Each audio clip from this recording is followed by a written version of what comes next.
this is an interesting problem right off the bat.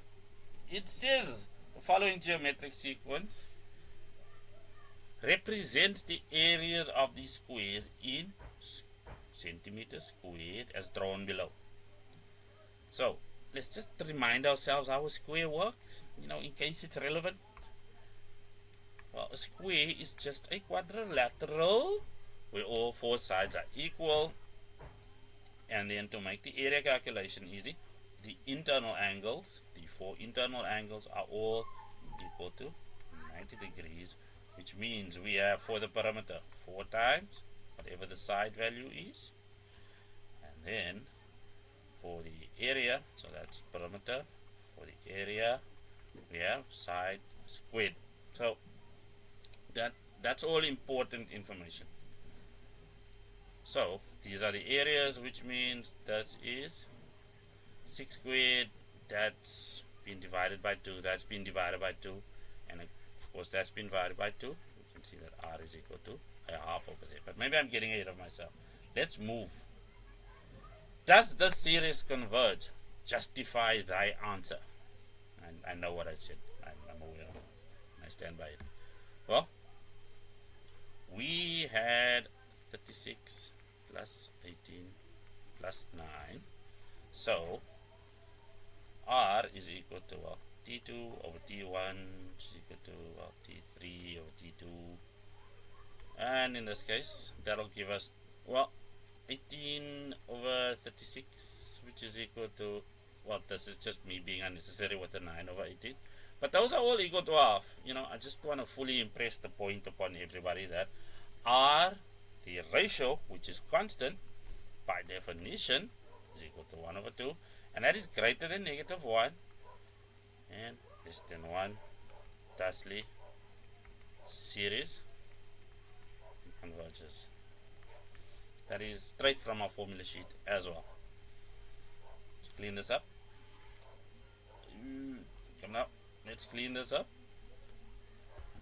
It's clean and bring back whatever information is pertinent. In this case, that r is equal to 1 over 2. Calculate the sum to infinity. Well, the sum to infinity according to the formula looks like this. That's the first term, and then as the denominator we have 1 minus r. So that'll be 36 divided by 1 minus 1 over 2. Yeah, and based on prepped information, we have 272 centimeters squared. 72 centimeters squared. Again, cleanup trick.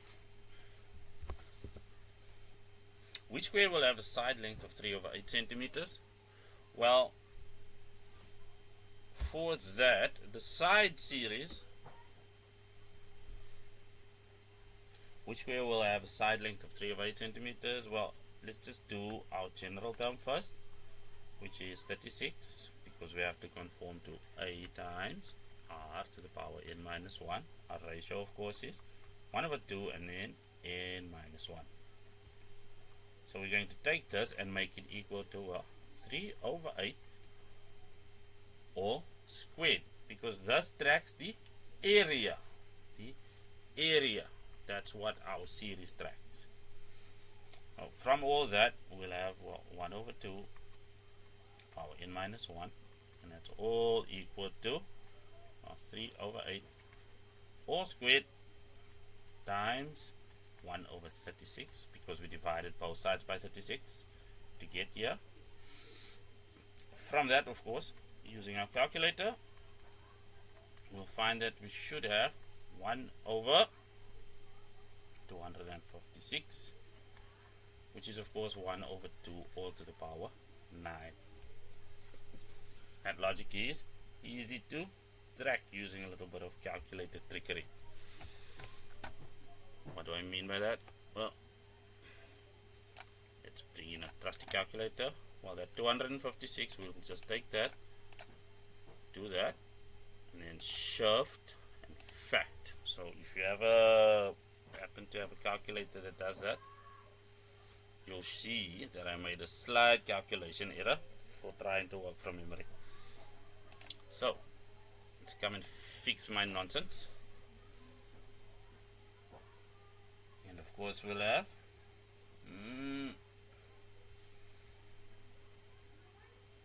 that needs to be an 8, of course. Therefore, we have the same basis. So n minus 1 is equal to 8 now. Therefore, n is equal to the 9th square. So, over here, what we'll have is n is equal to the 9th square. So let's clean up once more so we can have our space back. And that's sufficient. Calculate the sum of the diagonals of the first 10 squares. So what we'll have is that the diagonal is going to depend on the side length, and then we'll use Pythagoras. So for that we'll have, well, 6 squared plus 6 squared, that's equal to what? 72. That is just from Pythagoras. So again, we're talking about the diagonal over here. Now, that diagonal is obviously going to equal the square root of 72. And if we take that into its third form, that will be 6 multiplied the square root of 2. So let's just do a second one over here for the second square, which has an area of 18 square centimeters. Of course, the side length over there is going to be the square root of 18. Now, to get its diagonal, what we'll do is we'll take the square root of 18 all squared plus the square root of 18 all squared, and that's going to equal, well, look at that, 36, which means therefore diagonal 2. So that's diagonal 1, diagonal 2 is going to be the square root of this, square root of 36, which is equal to 6. So over here we have 6 times the square root of 2, and we have 6. And if we take that and continue the pattern that is obvious over there, what we'll find is the following. We have 6 square root 2 plus 6 plus 3 square root 2, and so on and so on and so on, which means our ratio is going to equal 1 over the square root of 2, because that's what we're dividing every term by to get the next diagonal's length. Okay, I encourage you to stop the video and double check that my term 3 is not some thumb-sucked value. There is nothing wrong with double checking your facilitator, your tutor, or your teacher, but once you have that sorted, then you will have verified the logic that you are being shown and or taught. Now, they want the sum of the diagonals of the first 10 squares. So, given that we have r, we have an a value which is equal to 6 times the square root of 2. I think we are ready because we have an n value that's equal to 10, of course. So let's do that in a different color. Orange is good, I think. So we'll have, and the sum to n terms is of course equal to a, that's r to the power n minus 1 all divided by r minus 1. Substitute those values. A is going to be 6 times the square root of 2, 1 over square root 2 to the power 10, of course, minus 1, and that's all divided by 1 over the square root of 2 minus 1, which gives us 28,07 and some other digits. That's not important. What's important is they wanted the sum of the diagonals. Plural.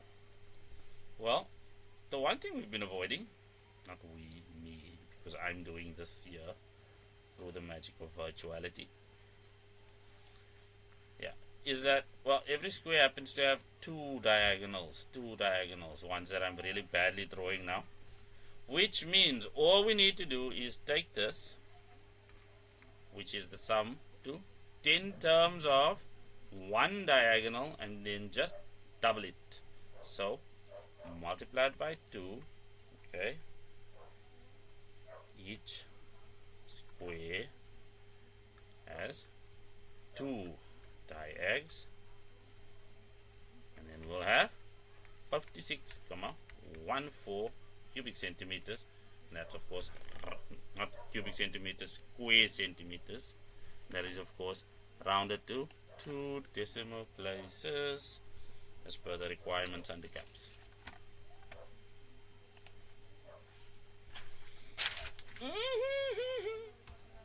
What's next? The 7th term of an arithmetic sequence is 4, and the 12th term is equal to 14. So let's state that using algebra. So the 7th term is 4. So that is what? Well, that's the first term plus 6 common differences. That's equal to 4. This is very important theory that we sometimes ignore. And then for the 12th term, we've been told it's the first term plus 11 common differences, and that's of course equal to 14. So that's just the bit of theory that says it's, well, a plus the common difference plus the common difference plus the common difference, and that is how any arithmetic sequence adds up. So term 1, a of course, term 2, term 3, term 4, term 5. You can see where I'm going with that. But over here we have set of simultaneous equation, and we have the opportunity to do some Gaussian elimination. I mean by that, well, we're just going to take the first equation and subtract the second equation. Term 12.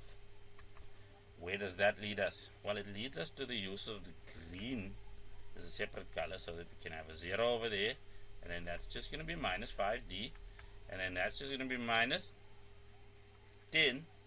Thusly, d is equal to 2 because we divided both sides by negative 5. Of course we did that. Then, from the first equation, I'm just going to take this d and punch it into that. So we'll have a plus 6 times 2 all equal to 4, and that means a is equal to, well, that's minus 12 to 0 this out, and minus 12 over there. Because what we do to the left, we must do to the right, and that's minus 8, and that's, well,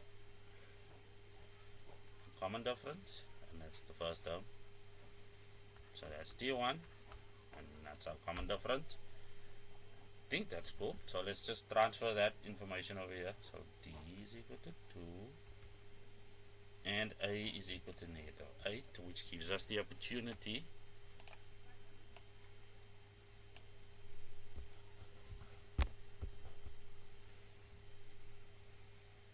now that we have a clean board, which term of the sequence will be the additive inverse of the first term? So first things first, A is equal to the first term, which is equal to negative 8. Now let's deal with this concept of an additive inverse. Well, that's just asking, if I have some number A, well, what number must I add to A to make sure that I get a 0? So you could have instinctively reached for some negative A value, which means therefore the additive inverse, so minus A is equal to minus 8 is what we need. But that's not what they want.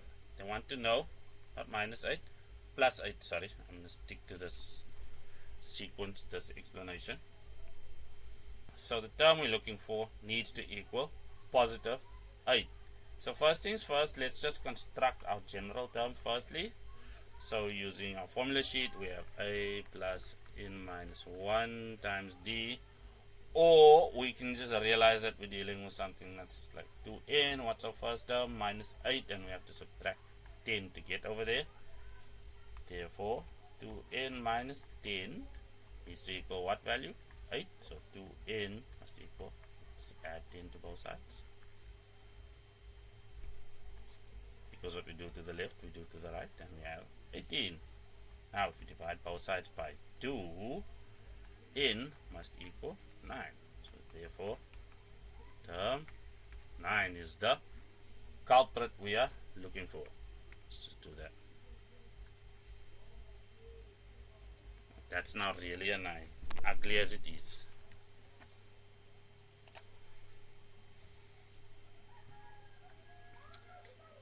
Well, given some sigma notation being equal to 19,995, determine the value of k.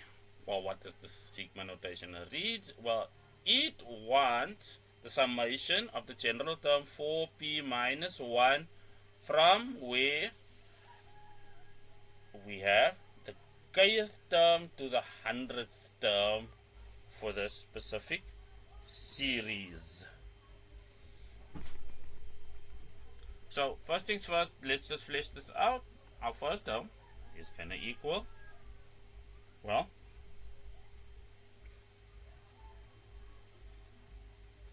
four times 1 minus 1 is equal to 3. Our second term for this is going to equal 4 times 2 minus 1, which is equal to 7. Making our common difference, well, d is just going to equal d2 minus d1, which is equal to 4. So I can do this just general for this. If we're taking from term 1, whatever, we don't know what the value of k is. That is understandable. We are here to find out the value of k, but we can get the 100th term as well. So t 100 is just going to equal 4 times 100 minus 1, which is equal to 399. From that, of course, we can now attack this summary as is, and that summary, of course, points to a summation as described, which means we're going to use our summation formula. But we're going to use this version, which says is subscript n is equal to n over 2 multiplied by the first term plus the last term. So what does that mean? Well, let's see what we have. We have the sum to n terms, that is 19,995, and that's obviously equal to, well, how many terms do we have? Well, to determine this, we're going to use our normal logic. If we want to know how many terms is in the sigma notation, it's top 100 minus bottom, which is k, and then plus 1. So that's the specific case. But in general, it's top minus bottom plus 1. That'll give you the number of terms over there. Now, that means 100 plus 1 is 101 minus k. So that's the value of n for this calculation. So let's plug it in. So that will give us 101 minus k over 2. What's our first term? Again, because we're doing the generalized version over here and we want the value of k, we are going to have 4k minus 1 plus what's our final term? 399. That's the value of L over here, which we did calculate. Right there. Keep changing colors just to make sure that we don't get confused. So we're going to multiply everything in this equation by 2, giving us 39,990 on the left, and then on the right we'll have, well, 101 minus k. That's multiplied by, well, if we do that addition we get 398. So we'll have 4k plus 398.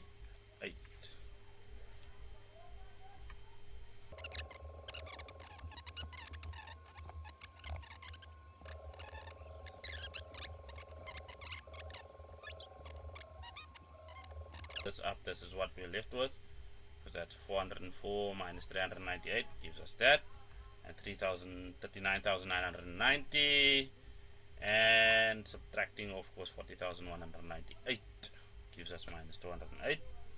Well, if we take the quadratic formula to this, because there is no way I'm going to try and factorize it, we get that k is equal to 8, or k is equal to negative 13 over 2. This is obviously invalid because the iteration counter that we have over here, that's what I call it, that iterates from the bottom number to the top, has to work in natural numbers, that's positive integers, Therefore, k is equal to 8 is our logical answer to this problem.